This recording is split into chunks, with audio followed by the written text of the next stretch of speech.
पाकिस्तानी जासूस ज्योति मल्होत्रा की गिरफ्तारी ने पूरे इलाके में हड़कंप मचा दिया है।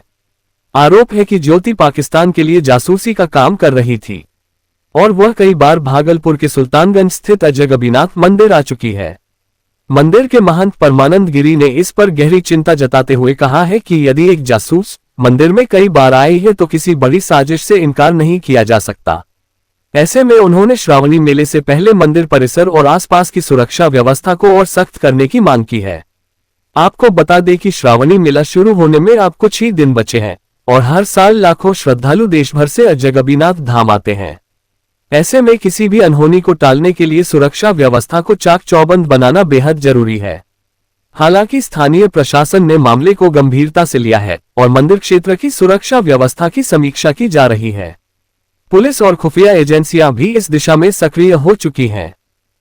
देखिए, मंदिर का सुरक्षा तो जो है और प्रशासनिक सुरक्षा और मंदिर का सुरक्षा हम लोग भी अपने तरफ से चौकस से ध्यान रखते हैं, ऐसा कुछ नहीं है।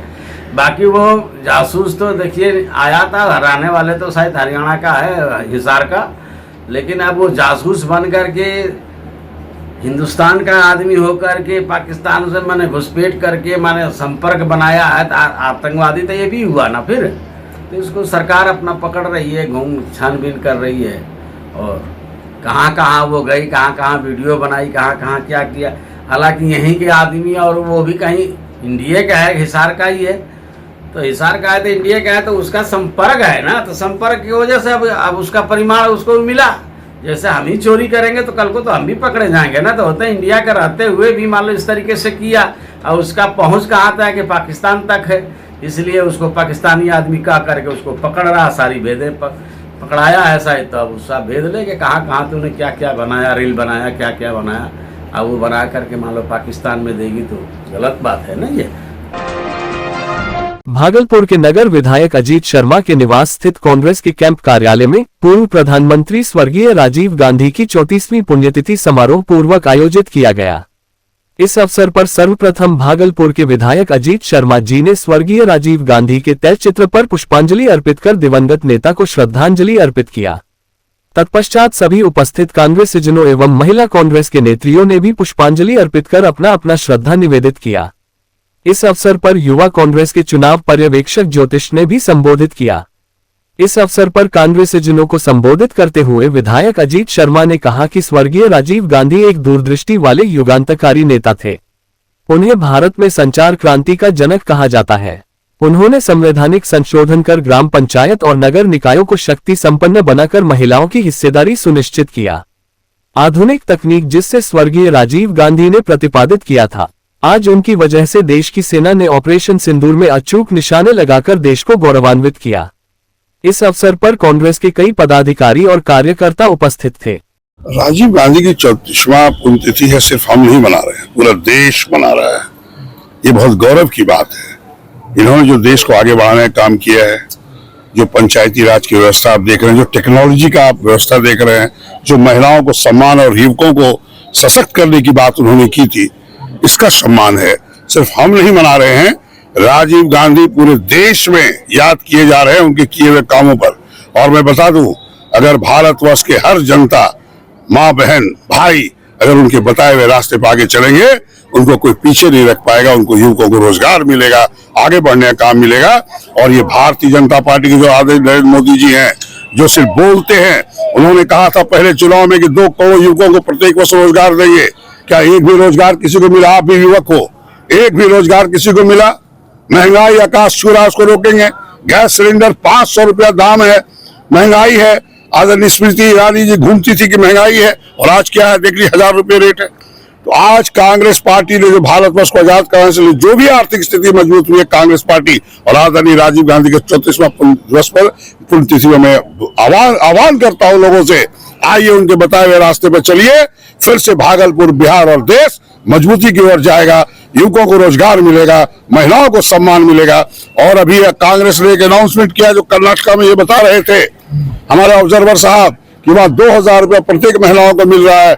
जब हमारी सरकार आएगी, पूरे देश में, यहाँ पर पूरे बिहार में 2500 रुपये हर महिलाओं के खाते में जाएगा। इसके लिए मैं उनको आज नमन करते हुए कांग्रेस पार्टी आदरणीय राहुल गांधी को भी धन्यवाद देना चाहता हूं और इस पुण्यतिथि के अवसर पर मैं उनको फिर से नमन करता हूं। वो हमारा सिर्फ हमारा कांग्रेस का फैमिली को मिलने आया हूं, तो अभी तो शुरुआत किए हैं।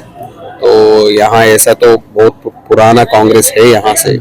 अभी मैं बात कर रहा था 1989 में यहाँ राजीव गांधी जी आए थे। तो ये तो एक पुण्य भूमि है भागलपुर, तो यहीं से शुरुआत करेंगे।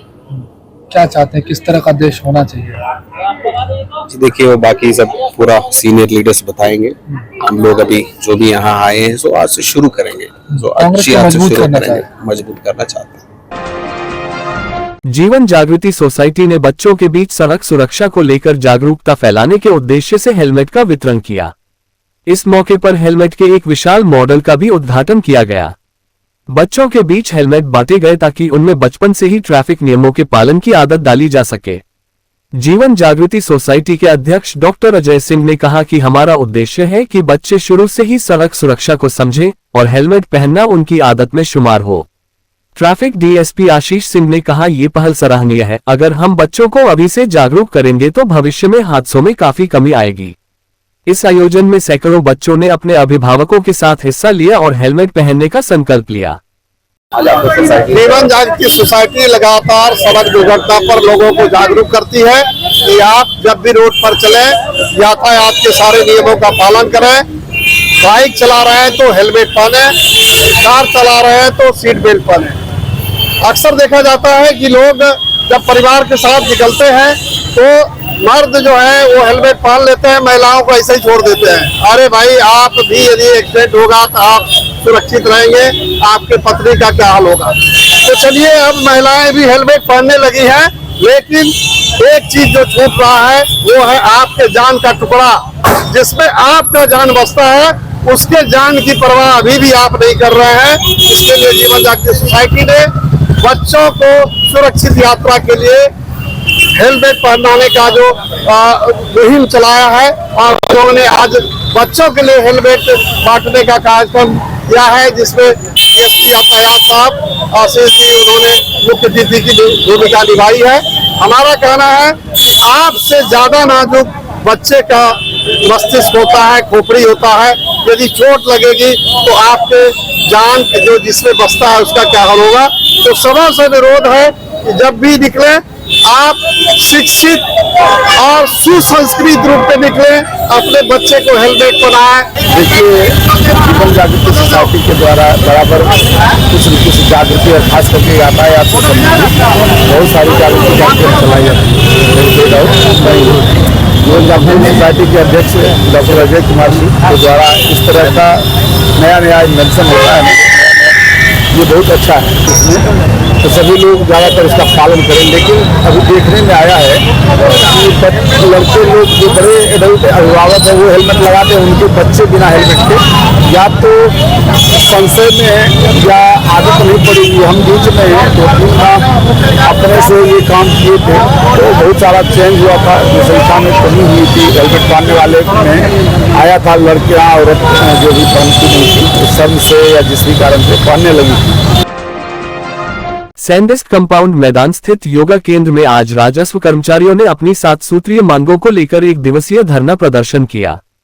कर्मचारियों का कहना है कि मार्च महीने में भी उन्होंने इन्हीं मांगों को लेकर धरना दिया था। उस समय उन्हें आश्वासन दिया था कि उनकी सभी मांगों पर जल्द कार्रवाई की जाएगी, लेकिन अब तक कोई ठोस कदम नहीं उठाया गया है, जिससे कर्मचारियों में नाराजगी है।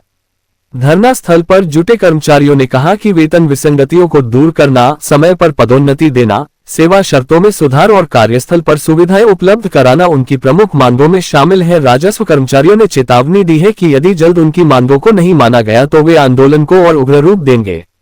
राजस्व कर्मचारी संघ के आह्वान पर यहाँ बैठक का आयोजन किया गया है। हम लोग का आज स्ट्राइक का लगभग 14वां दिन होने जा रहा है। स्ट्राइक हम लोग का पूर्व में भी 4 मार्च 2025 से शुरू हुआ था। पूरे बिहार के राजस्व कर्मचारी 4 मार्च से स्ट्राइक पर थे। स्ट्राइक पर जाने के बाद 10वां दिन अपर मुख्य सचिव महोदय के माध्यम से, लिखित पत्र के माध्यम से यह आश्वासन दिया गया कि आप लोगों के मांगों पर विचार किया जाएगा। हम लोग का मांग था कि हम लोग का पदस्थापन बिहार के सभी जिलों के राजस्व कर्मचारी का पदस्थापन अपने गृह जिला से 400-500 किलोमीटर दूरी पर कर दिया गया। और इतनी दूरी से नौकरी करना और अल्प वेतन में, जो कि 1900 ग्रेड पे है, अपना गुजर बसर करना मुश्किल हो रहा है। इतनी कठिनाई में हम लोग 10 दिन किए, उस पर जो है अभी तक विचार ही हो रहा है। उसके बावजूद हम लोग विवश होकर फिर से पुनः 7 मई से स्ट्राइक पर आ गए। आज स्ट्राइक का लगभग 14वां दिन है और उसके बावजूद भी अभी तक विभाग द्वारा जो है कोई लिखित घोषणा नहीं किया गया और कार्रवाई का धमकी भी बार बार विभाग की तरफ से किया जा रहा है। लेकिन इसके बावजूद भी हम लोग यह निर्णय लिए हैं कि अगर जब तक विभाग हम लोग को लिखित मांग मान नहीं लेती है और गजट में प्रकाशित नहीं कर देती है, तब तक हम लोग पूरे बिहार में संघ के आह्वान पर हम लोग धरना पर और हड़ताल पर रहेंगे। 4 मार्च से पहले पीछे फर्स्ट बार जो हम लोग हड़ताल दिए थे, पटना में धरना दिए थे कि उसमें जो है 11 दिन तक हड़ताल चला था हम लोगों का। उसमें जो सरकार द्वारा आश्वासन दिया गया था कि हम लोग का जो मुख्य मांग था 17 सूत्री मांग को लेकर के, उसमें जो प्रमुख मांग हम लोग का है कि गृह जिला पहले जो है कि जो भी कर्मचारी है उनको जो गृह जिला में पदस्थापन किया जाए। और दूसरी चीज था कि ग्रेड पे हम लोग का जो 1900 ग्रेड पे है, जो उसको जो है कि 2800 ग्रेड पे किया जाए। बाकी और मांग है जिसमें कि टीए है कि जैसे हम लोग फील्ड में वर्क करते हैं तो हम लोग को टीए नहीं दिया जाता। जैसे गाड़ी से घूम रहे हैं तो उनका जो मतलब होना चाहिए टीए, वो हम लोग को नहीं दिया जाता है। तो हम लोग इस पर भी विचार कर रहे हैं कि हम लोग को भी दिया जाए। कार्य को लेकर के 7 मई से हम लोग फिर से अपना हड़ताल में बैठ गए हैं। लेकिन आज 14वां दिन हो गया, लेकिन अभी तक सरकार द्वारा कोई मतलब इसमें विचार नहीं किया गया, ना ही विचार बात की वार्ता के लिए हम लोग को बुलाया गया कि हम लोग फिर से हड़ताल को जारी अभी रखे हुए हैं कि हड़ताल कैसे समाप्त होगी और हम लोग की मांग कैसे पूरा किया जाएगा। आगे क्या कीजिएगा? आगे हम लोग को यही है कि सभी कर्मचारी जो बिहार के पूरे टोटल जो कर्मचारी हैं उनके द्वारा एक ही हम लोग का मांग है, जब तक मांग पूरा नहीं होता है तब तक हम लोग हड़ताल से लौटेंगे नहीं। प्रधानमंत्री नरेंद्र मोदी 22 मई को वर्चुअल माध्यम से पीरपेंती रेलवे स्टेशन का उद्घाटन करने वाले हैं। अमृत भारत स्टेशन योजना के तहत इस स्टेशन को 18 करोड़ रुपए से अधिक की लागत से नए और आकर्षक स्वरूप में विकसित किया गया है। आधुनिक सुविधाओं और खूबसूरत डिजाइन से सजे इस स्टेशन को लेकर स्थानीय लोगों में खुशी की लहर है। यात्रियों को अब बेहतर प्रतीक्षालय, साफ सुथरे प्लेटफॉर्म, डिजिटल सूचना प्रणाली और अन्य सुविधाएं मिलेंगी। स्टेशन का कायाकल्प होने से अब सफर और भी सुविधाजनक और आरामदायक हो जाएगा। इस मौके पर पीरपेंती विधायक ललन पासवान ने कहा कि ये हमारे क्षेत्र की जनता के लिए प्रधानमंत्री की ओर से एक सौगात है और जनता में इसको लेकर जबरदस्त उत्साह देखा जा रहा है। मोदी जी ने सौगात दिया है अमृत भारत स्टेशन योजना। ये हमारे क्षेत्र के लिए बहुत सौभाग्य की बात है, खासकर पीरपेंती के लिए, कि हमारे ही समय में उसका शिलान्यास हुआ। और ये बताते हुए खुशी हो रही कि 22 मई यानी परसों जो है कि उसका उद्घाटन होगा। और इस मंडल में, ये मालदा मंडल में मात्र 2 स्टेशन भी बनकर तैयार हो गया है, एक राजमहल, दूसरा पीरपेंती। और पीरपेंती जो है कि जगमगा रहा है और क्षेत्रवासियों में अपार खुशी है। बहुत खुशी की लहर थी जब हम लोग बोल रहे थे तो लोग लग रहा था सपना देख रहे थे, सपना साकार हुआ है। तब आपके माध्यम से क्षेत्रवासियों को इसके लिए बहुत बहुत बधाई देते हैं, साथ ही शुभकामना देते हैं। पीरपेंती के सुंदरपुर इलाके में मीनाक्षी मंदिर के पास स्थित एक मोटर गैराज में छापेमारी कर श्रम विभाग की टीम ने एक बाल श्रमिक को मुक्त कराया है। ये कार्रवाई श्रम प्रवर्तन पदाधिकारी ब्रिजमोहन तांती के नेतृत्व में की गई, जिसमें पीरपेंती पुलिस ने भी सहयोग किया। गुप्त सूचना के आधार पर गठित धावा दल ने जब गैराज में अचानक छापा मारा तो वहां एक नाबालिग को काम करते हुए पाया गया। मौके पर ही बच्चे को छुड़ाया गया और गैराज संचालक के खिलाफ प्राथमिकी दर्ज कराई गई। को लेकर आज जो है जिला पदाधिकारी महोदय के द्वारा जो है हम लोग के श्रमायुक्त कार्यालय से धावा दल का गठन किया गया था, जिसमें प्रमोद ऑटो पार्ट से उसमें गहन जांच पड़ताल किया गया और एक बाल श्रमिक जो है मोहम्मद रहमान को विमुक्त कराया गया।